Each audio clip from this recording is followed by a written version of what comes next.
Hello everyone, welcome to Collab Not Multiplayer. I'm Honeyshuckleex. I'm Sackbot Barbecue. And I'm Giggleklutz. This is a podcast where we talk about gaming together with one-player games. Today's episode is episode 1. We are talking about Tiny Room Stories Town Mystery, a game I have to write the title down of because otherwise I get it wrong. It's a mouthful. It is a complete mouthful. This is a game that's available on Steam, and it's available on mobile too, but I have no experience with that. We played it on PC. It's available on Steam for $9.99 from a developer called Chieri Games. They are out of Limassol, Cyprus. And it was released on Steam in 2021. I've played this several times. I'm a big fan. Enjoyed it a lot. Played it again. Got the kids to play it with me. Hi. Yo. And it started a whole thing where now we play games together, single-player games together at home. And it's teaching us a lot about communication and collaboration. And we wanted to share some of that with you and review some of these games. So welcome to Collab Not Multiplayer. Yeah, a lot of these games are really worth talking about, so I'm glad we are. Yeah, I enjoy discussing media. Yeah, notably, for the beginning part of this podcast here, we are not going to be talking about spoilers for the first half. We'll let you know when we are, but this game doesn't really have many spoilers. So yeah, I don't think this game is going to need much of a spoiler warning. But if we were going to put one in, we would say this is pre-spoilers, and then we would announce later, after this point, there will be spoilers. So this game, no, we don't need to get into much of the story to tell you pretty much about the complete richness of the experience of this game. And with that introduction, I want to read to you what they say on their website as a description of the game. So, in Tiny Room Stories Town Mystery, you are a private detective. After receiving a letter from your father asking for help, you go to the small town of Redcliffe. The city's completely empty. Where have all the inhabitants gone? What happened to your father? This is what you have to find out. Explore the city, find the clues, solve the puzzles, open locks to advance your investigation. The game is a mixture of escape the room and classic quests.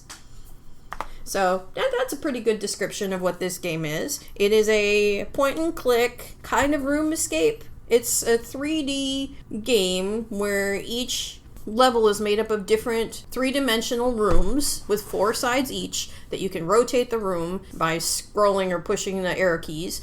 And yeah, just manipulating objects and solving puzzles. Yeah, it's like each of the titular tiny rooms is like a little diorama you look at from the outside and rotate. Yeah. And this is the first game I've ever played that was like that. But it's kind of a genre. It's not the only one on our list of games that we've played. So we're going to go through and for our first season, probably, I don't know, we're not sure how we're going to divide this into seasons, but we do have a whole list of all the games we played last year. We played this game, I'm not sure exactly when. Sometime last year, we played the bonus chapter first at New Year's of 2022, but we played the rest later. Thanks, Steam Recap.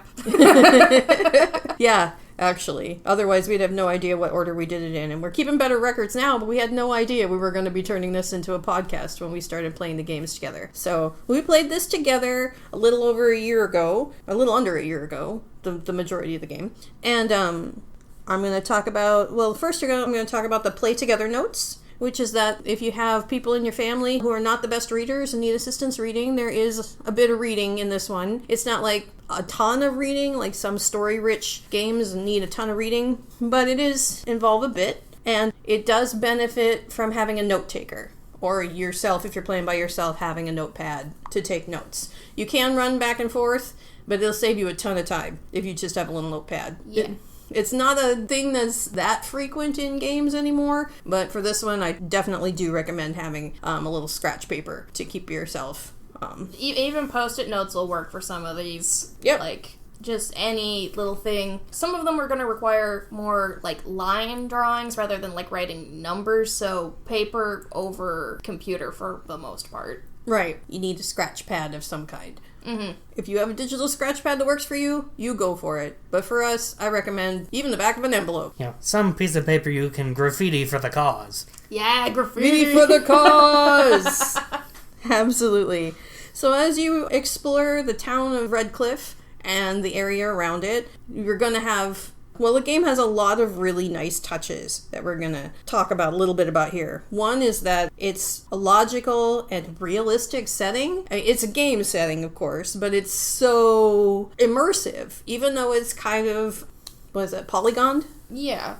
You can clearly see polygons on objects, especially when you get close-ups of them for puzzles, but it feels cohesive, and it feels like just the right amount. It's not jarring. It just feels stylized. And it's willing to lean into its low poly art style when it needs to, and it's not just doing that for the sake of performance. It is genuinely trying to have good presentation at the same time, and that's always a plus. Yeah, it strikes a very good balance. Mm-hmm. But I found, even though it's just little dioramas, they're very immersive. The light switches work. The drawers open. The toilets flush. And so do the sinks flow water, too. And you can explore everywhere. Either it will be locked, or it will open. Everything's kind of accounted for that way. Another quick touch, though, about those faucets. There's even a difference between turning the cold water tap and turning the hot water tap. If there's two, yes.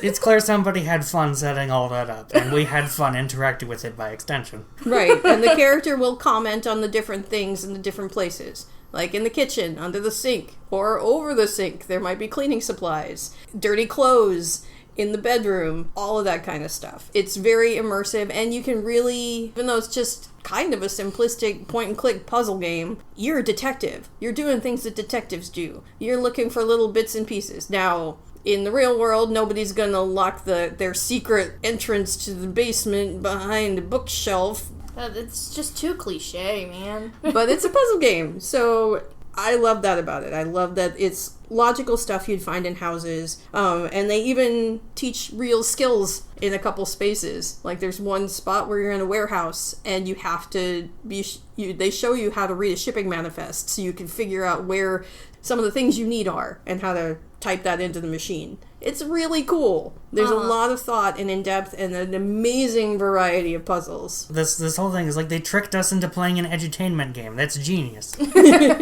I wouldn't go so far as to call it edutainment, but it's not that it's not based in reality.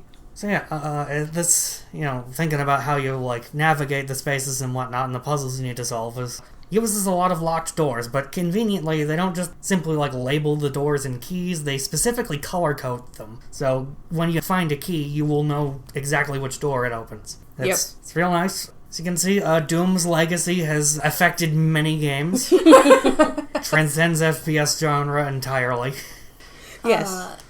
And in a similar vein, when you use objects like these aforementioned keys, if you don't need them anymore, you get rid of them. And sometimes you get to see these objects still laying around the environment where you left them. And it's a level of detail that didn't need to be done, but I appreciate the hell out of. Yes. It's very thoughtful. You can tell it was a labor of love, this game. The other thing I really liked that's a really nice touch for this game that was added after I had played it more than once, if I'm going to be honest, is a hint system. Before it had a space where a hint system would be, but there was no hint system, and now there is one, and when we used it on the bonus chapter, it was very helpful. It wasn't just here's the solution. It was honest to goodness, layered hints. And for a couple of the obscure puzzles, and you never know which puzzles you're going to find obscure, because that's a very personal thing. But with such a variety of puzzles, everybody's knowledge base is different. You might get stuck. It's got a lovely hint system to help you with that. And I'm holding 2 thumbs up for that, because it's amazing. Mm-hmm. Having dealt with some poor hint systems throughout the years, this one, in the bonus chapter, it was pretty nice. And it gives you a couple breadcrumbs, which is good. Anything else to add for pros? We've talked about this game so much in preparation for our first episode that we've kind of fine-tuned it into a pretty digested little nugget here, so... So, Cons.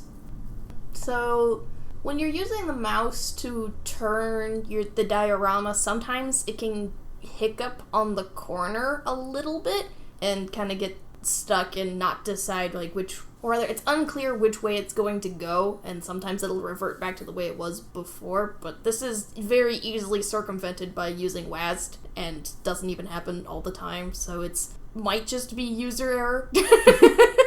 And for those of you who don't game on a regular basis like we do, WASD means using the WASD keys like arrow keys. Yeah, because it's usually they use those as an alternative to arrow keys because it's just better if you're also using a mouse. Mm-hmm. Because it's easily reachable by your left hand. But we assume most people listening are gamers like we are. So, just in case, feel free to put in the comments terms you didn't know, things you want to know more about, all of that kind of stuff. And we can get back to that in later episodes. Yeah, tell me, which do you prefer? WASD or arrow keys? That's not a question. I'm like, you gotta be a phone gamer if you don't have. Oh gosh. Somebody just grossed me out. Grossed me out. Yeah, well, Minecraft used to operate off of arrow keys. Full disclosure, I'm trying to play Limbo right now on a laptop, and it uses arrow keys, and you make so many input errors. Not right. I come by my handle honestly. Okay, I am not the most coordinated human being. Shh. Somebody's smirking away over there. My streamer gamer bouncy kid there. You called? Yeah. Yeah, I mean, as far as my handle goes, it's I'm not necessarily that enthusiastic about barbecue. Just had a nice ring to it. No one's questioning your handle, kid. I just wanted to say that, yeah, you can go ahead and make fun of me for my prowess, but I'm trying, and arrow keys are of the devil!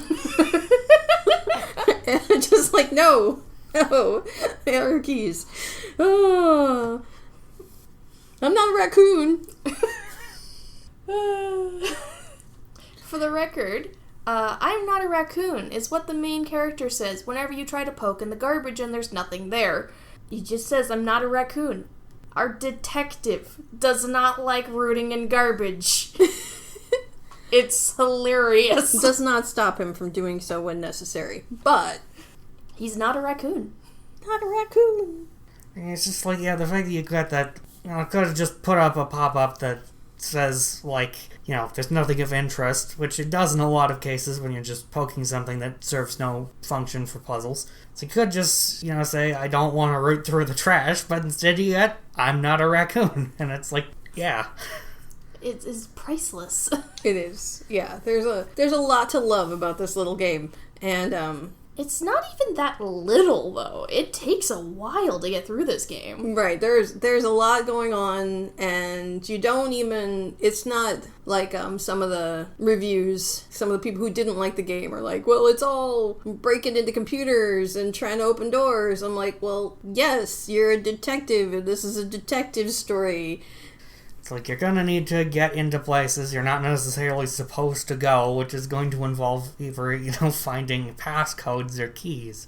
Right. Yeah, in the very, very first level, in the very, very tutorial even, there is a passcode. But passcodes are never straightforward. Rarely straightforward. In this case, for example, there's 2 notes that you need to figure out what the passcode is, because somebody said, hey, you need to change your damn password.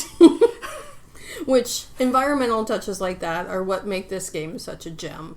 It's sometimes, they'll have weird things in the environment that they did for the sake of puzzles, and you'll actually get some notes, left behind in the environment that leaves in comments about just, this is kind of weird. Yeah, why is this statue here?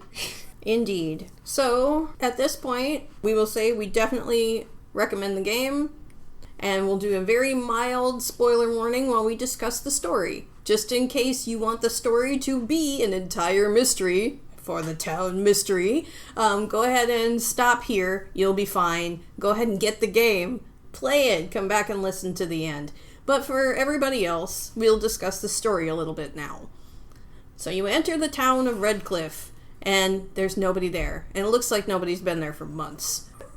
You come to a gate, and the tutorial takes you through a little gatehouse to let you into the town. We don't need to go over what's going on in there. Lots of interesting things, and you'll notice the fact that if you have a 2-part kind of clue, the notes will stay where you can easily access them, which is nice. You don't have to write down every note you see, but some things you will need to write down. Mm-hmm. Notably, a lot of those are, like, things your character can't, like, pick up, notably. The things you should write down? Yeah. Agreed. I hadn't even thought about that, but if the character can pick it up, they let you keep it in a place that's easier for you to access, so you can refer to it later. Lovely touch. Very lovely touch. And then, it even makes sense in universe, which adds to the feel, I guess. The immersion. The immersion. We were immersed in the experience of the game. And for, cute little puzzle game, I guess. I don't know. And it, like you said, it's not little. It's many, many chapters full of rich puzzles. And they're all so different. So, you enter the town of Redcliffe. You go to your father's house. And he's gone, too. And for some reason, the mailbox is on the roof. They never do explain that. Was it just like a last-ditch effort? Like, I need to make sure my mailbox is safe. I don't think so. But in exploring this house, they actually touch on quite a bit of the dynamics between the player character and his father, which is kind of interesting. You get to see, like, the character talk about when he was growing up, about how his dad acted when he knew him more closely, and it's just clear that there's a lot of love between the character and his dad, which is naturally why you'd want to find him if he's not at home. So the whole story is trying to figure out where everybody went and what on earth his father's gotten involved in, because as you go through, you find out that he got a check from somebody at a church to do something for them. And what? What on earth do I need to do with the church?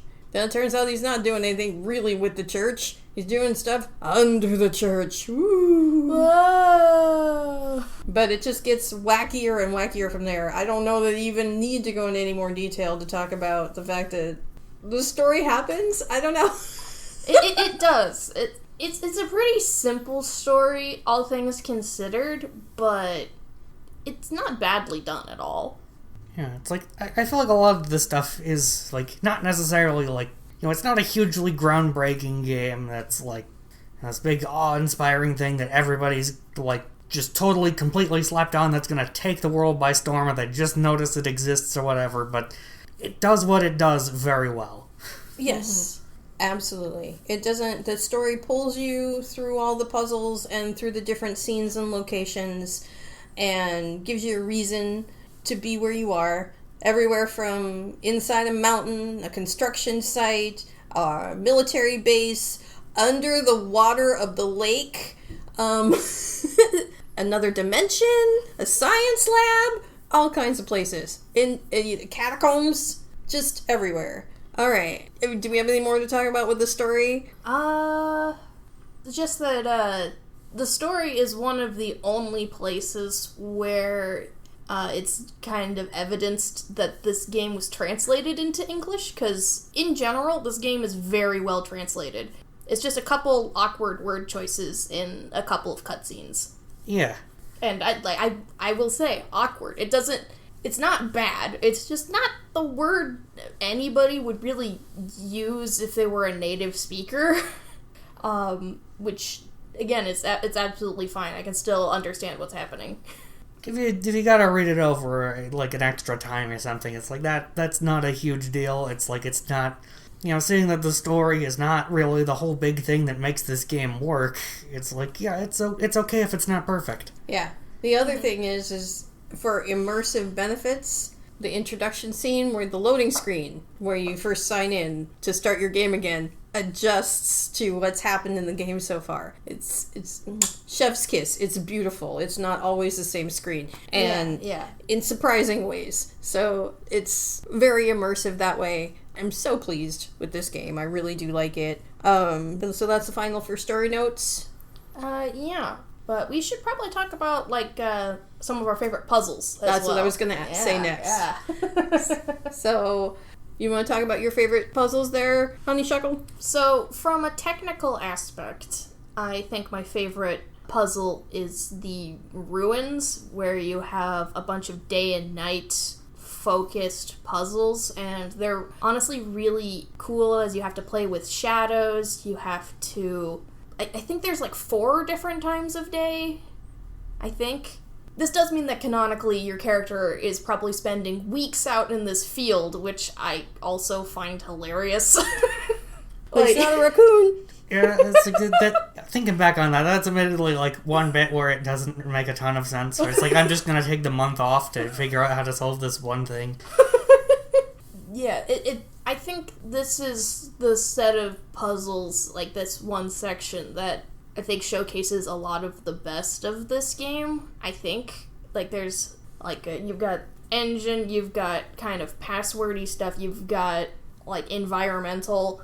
It kind of all just comes together in that area, and I think that one's the best, technically. Although the area I had the most fun with was the sort of sewer area.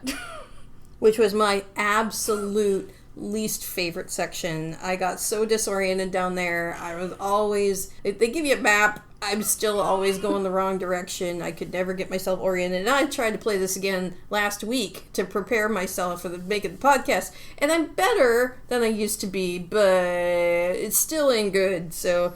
there we go. If you get turned around easily, you might get turned around a lot down in the sewer area. You might need to make your own map notes. There are ways of doing it. It's not. There's even wonderful touches there. Not only is there a map, but there's a specific pattern of piping that goes along the walls that is unique. So you can know exactly where you are by how the pipes are. You can do that for yourself. I never did because it's not that big an area. I just went around in circles until I ended up where I needed to be. And but that says more about me than it needs to say about you. How about you, Sackbot? Having trouble citing a specific puzzle I'd say is like my favorite. I know for note-taking there is this one where you have to draw a fish skeleton. That was kind of fun. It's like something I probably should have brought up earlier is about, like, yeah, you'll be inputting a lot of number combinations, and one of the things they will often do in a level is try and make as many of them have differing numbers of digits, so you can't mistake which code goes where. Yeah, that's true. It's like, once you write down the code, you see a code, you write it down, you'll know exactly where it goes, because it'll be unique in some way, and it'll only fit in one place. It's cool. Like, if there was a code that would be the same length as another code, they would be sure to maybe, like, have this one include numbers or shapes or letters, and another one be, like, purely numbers, for example. Right. Well, normally it would just be just shapes or whatever. Yeah. But, yeah, they differentiate it very well. It's so thoughtfully made when you really sit down and think about it. While you're playing it, it's so intuitive, you probably wouldn't notice a darn thing. But we've played a lot of puzzle games. This one is done really well. Yeah. Do you want to get back to the other puzzles that you were talking about? I already, like, number combinations was another neat thing I forgot to mention. Yeah. So you just wanted to mention fish skeletons. That's his favorite puzzle, was the fish skeleton puzzle. He kept the notes for that. He was invested. It's like, yeah, as a note taker at that point, that was a very interesting challenge. Absolutely. So if we could find the page for that would... It's right here in the notepad that I have where we keep all of our game notes. Right at... Ta-da! Oh my goodness, there it is. There's the fish skeleton. Yeah, and we could put it on the blog if we want to, but that's a spoiler. So I don't know if I'm going to know how to spoiler out things otherwise. I haven't decided exactly where we're putting the blog yet, so...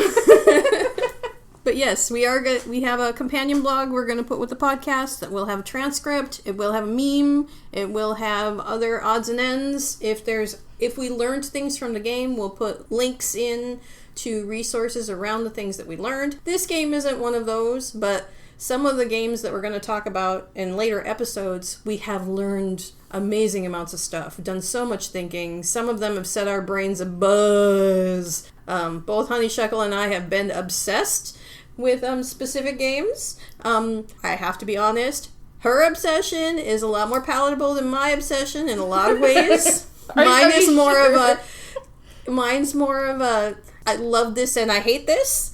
And hers is just an I love this. I want to know more about this. I want people to know about this. I'm not going to spoil what they are because I want you to get excited later, and those are going to be much later episodes. Maybe we can cave and give a couple hints, but I think we've talked enough about that for now.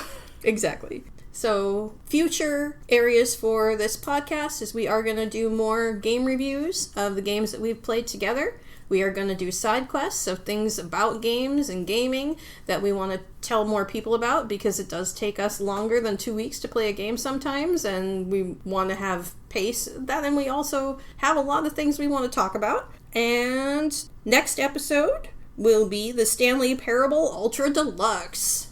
You didn't mention what your favorite puzzles were. Oh, you're right, I didn't. My favorite puzzles, I also liked the statuary in the field puzzles that you were talking about with the times of day. Mm-hmm. But I also really liked the statue kind of puzzles in the catacombs. They're kind of environmental. You gotta really pay attention to the details and do a little bit of logic. You don't have to brute force anything. And I have a tendency to brute force things, so I really appreciate not having to brute force things. I like things to make sense. And yeah, okay, what was your worst puzzle? What was the puzzle you hated? Or really was obscure and didn't make sense to you?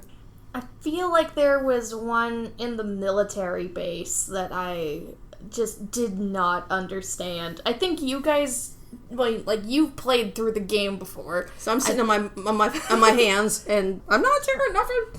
And I don't even remember which one it was. That's okay. But there was definitely something in there.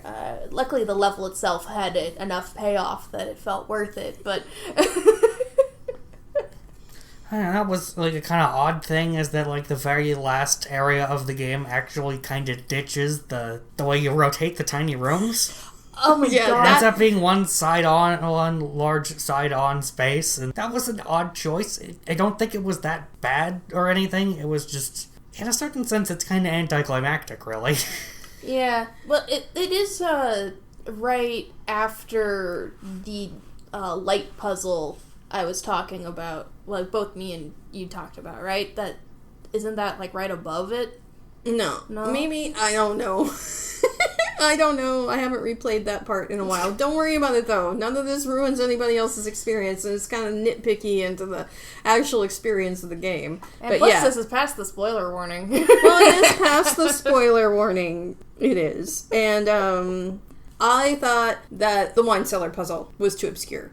Oh, the wine cellar. The wine cellar puzzle was too obscure. So I haven't checked the hints on that, but I'm sure they're great, and it would be no big deal with a tiny bit of a hint. But that was one I had to quit the game and go look up, because I have no idea what's going on here. Sackbot, are you alright? You seem to be silently laughing. It's just this terrible joke popped into my head. They're grape! Oh, no! Sackbot groaner of the day.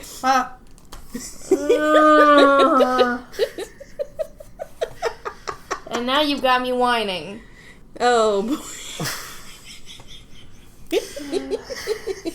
Okay, do we have any other points we need to talk about? Because I think if we're able to wrap this up, we probably need to do that pretty soon. This is getting out of hand. It is getting out of hand. Thank you for joining us. Now, I am Giggleklutz, and I've got projects that are upcoming. I'm not going to announce them here yet, but as they come up, I will. Sackbot, do you have anything that you want to promote? Not really. That's okay, too. Working on a bunch of stuff, but don't know when any of it's going to be done. And I'm Honeyshuckleex. I do some live streams on Twitch at the same name. That is Honeyshuckleex at twitch.honeyshuckleex.tv. Oh my god, I hate saying links out loud. It sounds so weird. Next time, write it down and read it. It helps tremendously. Oh, yeah, with the Tiny Room Stories kind of mystery thing. Rolls off her tongue. Rolls off her tongue. You know how I have spent literal I don't know. I won't say years because it just came out in 2021 and I did not buy it right away, but I brought it pretty close. Calling it Tiny Town Stories Room Mystery for a long time, if I got all the words correct, which I don't know that I did. I think for a while you had town in both places. Sure. Who cares? It's like, it might have been Tiny Room Mystery Town Stories, too, I think is something I called it for a while. It doesn't matter. I had all the words. It's a word salad game name. Oh, and last bit here is they have another game that just switched from to be determined when it's coming out to coming soon, and I'm looking really forward to it. It's called Rift Escape, and we'll let you know here when that comes out. I'm really excited because I enjoyed this game. We enjoyed this game as a family. I'm really looking forward to their next one. It looks like that one looks like it's even more story rich than this one was. The graphics are leveled up a little bit. They got some, confidence under them after winning some awards for this one. I'm really excited to see that come out. And remember, next time we are going to be talking about the Stanley Parable.